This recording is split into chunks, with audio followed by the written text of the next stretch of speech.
Hello बच्चों, let's read the question and the question से that give the name of the vector disease that is the malaria.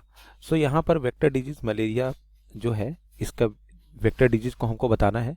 सो इस question का बच्चों जो की कॉन्सेप्ट होगा वो क्या होगा? इस क्वेश्चन का जो की कॉन्सेप्ट होगा वो हमारा होगा वेक्टर डिजीज ऑफ मलेरिया,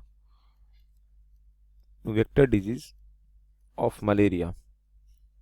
तो अगर हम बात करेंगे वेक्टर डिजीज ऑफ मलेरिया के बारे में, तो यहाँ पर जो मलेरिया है, सो ये बेसिकली अगर हम इसके बारे में बोलेंगे, so the malaria is transmitted to the humans, it is transmitted to the humans by the female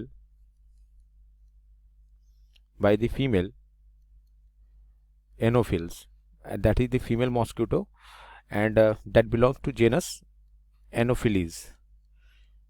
सो ये जो एनोफिलीज मॉस्किटो है, इसके कारण यहाँ मलेरिया है होता है। और हम बोल सकते हैं कि ये जो फीमेल मॉस्किटोज है, ये करता क्या है, ये फंक्शन कैसे करता है?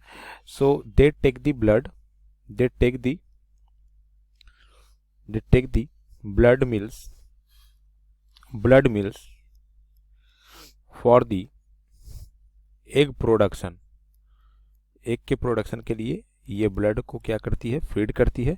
And then this blood meals are linked between the humans and the mosquitoes